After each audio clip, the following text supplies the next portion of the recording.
Oerlikon 20mm autocannon. This was a highly effective mass-produced gun with a deadly reputation against aircraft and smaller ships including U-boats. Tens of thousands of Oerlikons equipped both sides during World War II, with numerous derivatives and variants. In the Pacific, Mitsubishi Zeros fired their 20mm Oerlikon derivatives at Allied warships, which fired back with their Oerlikon autocannons. Likewise, the German Luftwaffe made the same exchange in the Atlantic.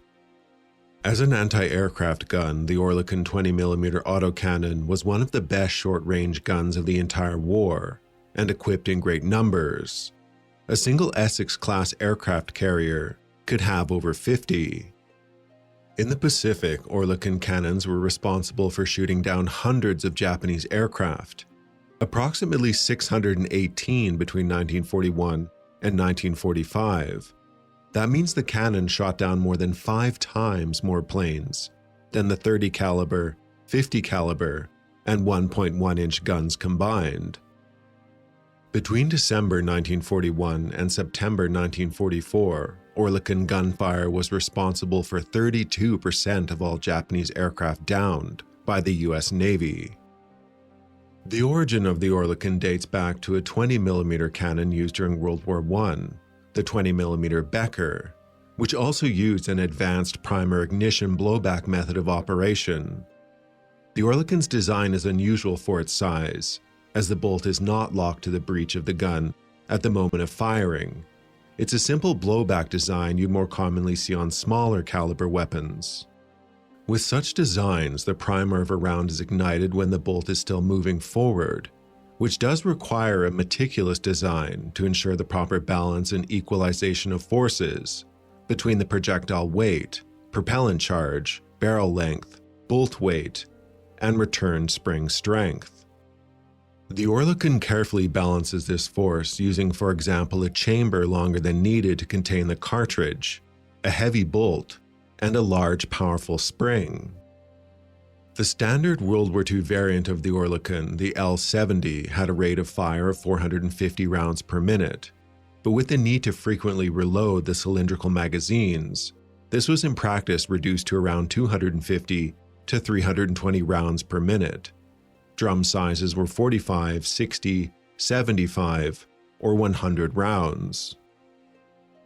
The larger drum magazines were not always an advantage, as they were monstrously heavy, with drums often having to be changed at shoulder or head height. The 100-round drum weighed 29 pounds empty, with each 20mm round weighing just over half a pound each. 60-round magazines were more ideal and could be swapped by a trained man in 5 seconds.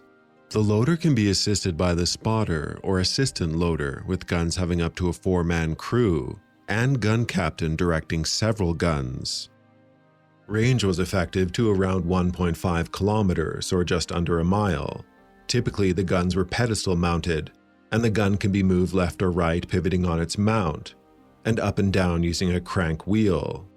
Guns using a typical American mount had a maximum elevation of 90 degrees. Dual mounts were also common and sometimes power-assisted.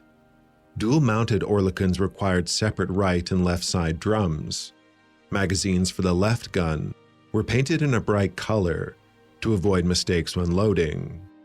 Drum and belt-fed quad-mounted Oerlikons also existed, but these units tended to take up significant space, to the point a Bofors 40mm cannon might be mounted instead. Bofors were always preferred if they could fit into the same space.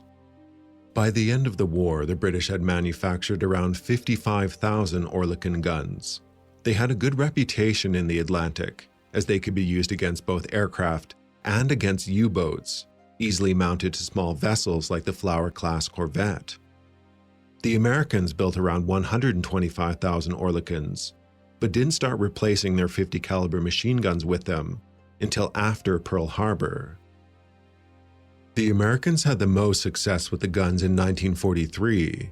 Starting in late 1942, the US began equipping Oerlikons with cutting-edge electromechanical Mark 14 gyro gun sights, making them about 50% more effective versus relying on iron sights and tracers alone.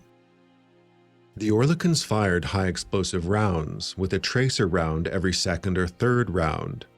The HE rounds were packed with 11 grams of explosive and detonated on contact. The explosive is reduced to 4.5 grams in tracer rounds. Velocity for the rounds is a decent 2,700 feet per second, important to minimize the need for leading the weapon. By 1944, the Oerlikon was relied less on, replaced by Bofors and larger guns, which could better break up head-on kamikaze attacks. Though the Oerlikon always remained relevant, and the British would be firing them at jets, all the way into the 1980s during the Falklands War.